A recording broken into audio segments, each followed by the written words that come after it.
ஒரு சூப்பரான evening snack recipe பார்ப்போமா? இது வந்து பெரியவங்கலேருந்து குழந்தைங்க வரைக்கும் எல்லாருக்குமே இது வந்து ரொம்ப ஃபேவரட்டாவே இருக்கும். எனக்கும் இது வந்து ரொம்ப ஃபேவரட். ரொம்ப ஈஸியாவே செஞ்சிரலாம். எப்படி செய்யலான்னு பார்க்கலாம் வாங்க. ஒரு பவுல்ல வந்து நல்லா கெட்டியான தயிர், அதுக்கப்புறம் கொஞ்சம் பேசிக் மசாலாஸ் எல்லாமே ஆட் பண்ணிக்கணும். நான் என்னென்ன ஆட் பண்ணியிருக்கேன் அப்படின்னு சொல்லிட்டு வந்து டிஸ்கிரிப்ஷன்லேயுமே, பின்டு கமெண்ட்லேயுமே குடுக்குறேன். செக் பண்ணி பார்த்துக்கோங்க. அடுத்து வந்து நான் இது பன்னீர் தான் இன்னைக்கு யூஸ் பண்ணுறேன். நீங்க இதில வந்து சிக்கன் அப்படி சொல்லி நீங்க எது வேணாலும் யூஸ் பண்ணிக்கலாம். மஷ்ரூம் கூட யூஸ் பண்ணிக்கலாம். எல்லாமே வந்து டேஸ்ட்டு ரொம்ப சூப்பரா இருக்கும். எனக்கு பன்னீர் ரொம்ப பிடிக்கும் அப்படின்றதுனால நான் இன்னைக்கு வந்து பன்னீர் ஆட் பண்ணியிருக்கேன். உங்களோட ப்ரிஃபரன்ஸ்க்கு ஏத்த மாரி சைஸையுமே நீங்க கம்மி பண்ணிக்கலாம். அடுத்து ஒரு கிரில் பேன் வச்சு இல்ல தோசைக்கல் எது வேணாலும் வச்சுக்கலாம். நம்மளோட வந்து ப்ரிஃபரன்ஸ் தான்.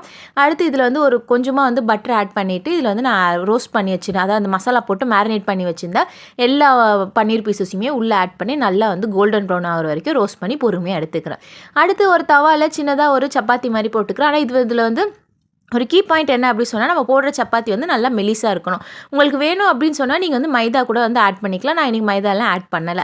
இந்த ஸ்ப்ரெட் வந்து ஆல்ரெடி நான் வீடியோ போட்டிருக்கேன். அதுக்காக செஞ்சது தான் இது வந்து ஹெல்த்தி மயோனைஸ். இதில ஆயில்லாம் கிடையாது.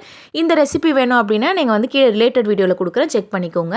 அதுக்கு மேல பன்னீர் கொஞ்சம் ஆனியன் வச்சு கொஞ்சமா சாட் மசாலா போட்டுட்டு நல்லா ரோல் பண்ணி எடுத்துட்டோம்னா, ஈவினிங் ஸ்நாக் ரெடி. ட்ரை பண்ணிட்டு எப்படி இருக்குன்னு சொல்லுங்க.